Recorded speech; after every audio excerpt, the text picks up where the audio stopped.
गजा में इजरायली सेना ने आखिरी राउंड की शुरुआत कर दी है। नेतन्याहू पूरे गजा पर कब्जा करने की तैयारी में है, लेकिन इस बीच वॉशिंगटन से आई खबर सबको चौंका रही है। डोनाल्ड ट्रंप, जो अब तक नेतन्याहू के सबसे बड़े समर्थक थे, गजा की भूख और तबाही की तस्वीरों को देखकर बुरी तरह से भड़क उठे हैं। रिपोर्ट्स के मुताबिक ट्रंप ने फोन पर नेतन्याहू को जमकर फटकार लगाई है। बच्चों की भूख को फेक बताने पर ट्रंप ने कहा है कि ये झूठ नहीं चलेगा। सवाल यह है कि क्या नेतन्याहू के फाइनल मिशन के सामने अब ट्रंप की नाराजगी दीवार बनकर खड़ी हो गई है।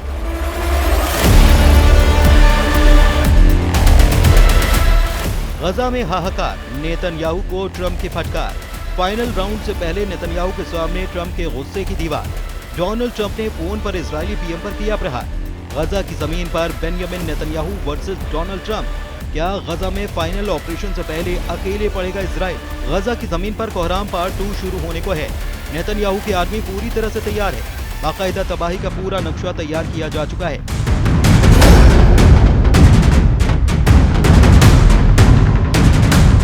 जिन अधिकारियों के कंधों पर गजा में मिशन फाइनल की जिम्मेदारी सौंपी गई है, उन्हें सब कुछ ब्रीफ किया जा चुका है।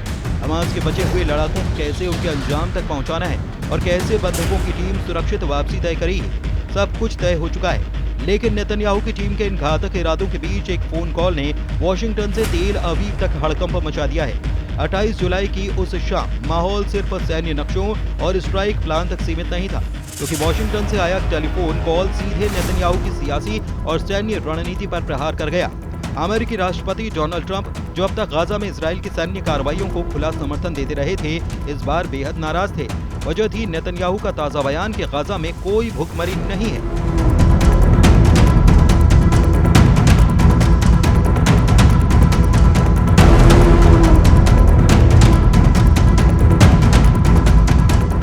ये बयान ऐसे वक्त आया जब अंतर्राष्ट्रीय मीडिया और राहत एजेंसियां लगातार भूख से मरते बच्चों, खाली पड़े अस्पतालों और राहत काफिलों की बदहाली की तस्वीरें दिखा रही थी। अगले ही दिन ट्रंप ने सार्वजनिक मंच से नेतन्याहू के दावे को खारिज कर दिया। उन्होंने कहा कि गजा में असली भूखमरी है, इसे आप फर्जी नहीं कह सकते। और इसी के बाद नेतन्याहू ने तत्काल एक कॉल की मांग की। NBC की रिपोर्ट के मुताबिक इस कॉल के दौरान नेतन्याहू ने ट्रंप से कहा कि भुखमरी की सारी रिपोर्ट हमास की बनाई हुई है और गाजा में हालात इतने खराब नहीं है। लेकिन ट्रंप ने उन्हें बीच में टोकते हुए ऊंची आवाज में कहा कि उनके पास खुद के अफसरों से मिली तस्वीरें और सबूत हैं जिसमें बच्चे भूख से बिलख रहे हैं। ट्रंप ने साफ कह दिया कि मैं इसे नकली मानने के लिए तैयार नहीं हूँ। रिपोर्ट के मुताबिक ये बातचीत एक तरफा थी, जहाँ पर ट्रंप ज्यादा बोल रहे थे और नेतन्याहू को सफाई देने का मौका तक नहीं मिल पाया। इस कॉल ने साफ कर दिया कि गजा सिटी पर होने वाला फाइनल ऑपरेशन अब सिर्फ सैन्य चुनौती नहीं, बल्कि वॉशिंगटन की मंजूरी और राजनीतिक रिश्तों की कसौटी भी है। वो भी उस वक्त जब इजराइल की तरफ से गजा पर 100% कब्जे का प्लान तैयार किया गया है। वॉर कैबिनेट पूरे प्लान ऑफ एक्शन के लिए तैयार है। यह ऑपरेशन सीमित दायरे का बताया जा रहा है, लेकिन इसके पीछे नेतन्याहू का असली इरादा पूरे गजा स्ट्रिप को अपने सैन्य कब्जे में लेना है। कैबिनेट के आधिकारिक बयान में शब्द कब्जा जैसे शब्द से बचा गया और टेक ओवर लिखा गया, क्योंकि कब्जा मारने पर अंतर्राष्ट्रीय कानून के तहत नागरिक मामलों की जिम्मेदारी भी इजराइल पर आ जाएगी। लेकिन इस शब्द जाल के पीछे असल तस्वीर है पूरी तरह सैन्य शासन। नेतन्याहू का प्लान तय करता है कि गजा सिटी के 8 लाख नागरिकों को 7 अक्टूबर 2025 तक खाली कराया जाएगा। ये वही तारीख है जब हमास के 7 अक्टूबर 2023 के हमले की दूसरी बरसी होगी, यानी कि 2 महीने का ये विंडो पीरियड खत्म होते ही IDF गजा सिटी में जमीनी घेराबंदी शुरू करेगा और वहां बचे हुए हमास लड़ाकों को खत्म करने का दावा करेगा। इस ऑपरेशन के बाद इसराइल बाकी 25% गजा में भी आगे बढ़ने के प्लान पर काम करेगा। वहां जहां आज भी करीब 20 लाख लोग मौजूद हैं और जिन्हें IDF अब तक टालता आया है, तो यहीं बंधकों के छिपे होने की आशंका सबसे ज्यादा है। गजा कब्जे के साथ ही मंत्रियों ने युद्ध खत्म करने के लिए 5 शर्तों की लिस्ट तैयार की है। हथियार डालना, सभी बंधकों की वापसी, गजा का निरस्त्रीकरण, इजरायली सुरक्षा नियंत्रण और ऐसा वैकल्पिक नागरिक शासन जो न हमास हो न फिलिस्तीनी अथॉरिटी।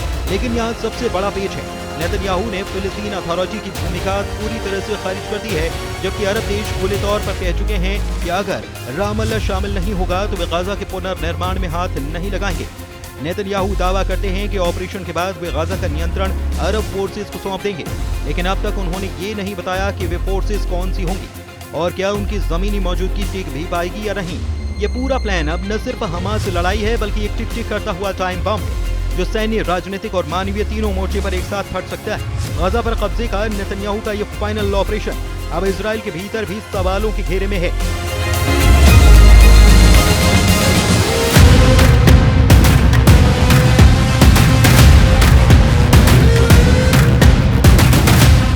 सबसे सख्त चेतावनी आई है IDF चीफ इयाल जमीर और शिन बेट के डायरेक्टर मेजर जनरल डेविड ज़िनी से, जिन्होंने बंद कमरे की मीटिंग में साफ कहा कि अगर बिना पूरी तैयारी और बंधकों की सुरक्षित रिहाई के ऑपरेशन शुरू किया गया तो ये सैन्य जीत के बजाय मानवीय और राजनीतिक हार में बदल सकता है। इजरायली इंटेलिजेंस का ताज़ा आंकलन बताता है कि हमास के पास अब भी 9 से 10 हजार एक्टिव लड़ाके बचे हैं जो गजा सिटी के सुरंग नेटवर्क में फैले हैं।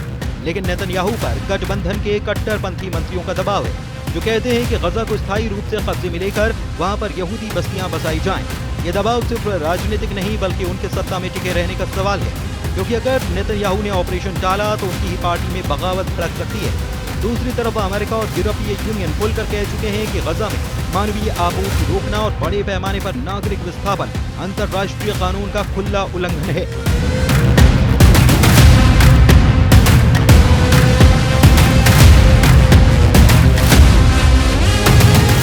नेतन्याहू पर ट्रंप का हालिया गुस्सा इसी बड़ी वजह से सामने आया है, क्योंकि वॉशिंगटन को डर है कि अगर भूख और मौत के आंकड़े बढ़े तो पश्चिमी देशों में इजराइल समर्थक जनमत भी बदल सकता है। इस बीच संयुक्त राष्ट्र की वर्ल्ड फूड प्रोग्राम रिपोर्ट बताती है कि गजा के उत्तरी हिस्से में 80% आबादी फैमिन लेवल की भूख झेल रही है और ये हालात अगले 6 हफ्ते में पूरे गजा में फैल सकते हैं। यानी कि नेतन्याहू का फाइनल राउंड अब एक रेस है, घड़ी की टिक-टिक, बंधकों की जान और अंतर्राष्ट्रीय राजनीति के तगड़े दबाव के बीच।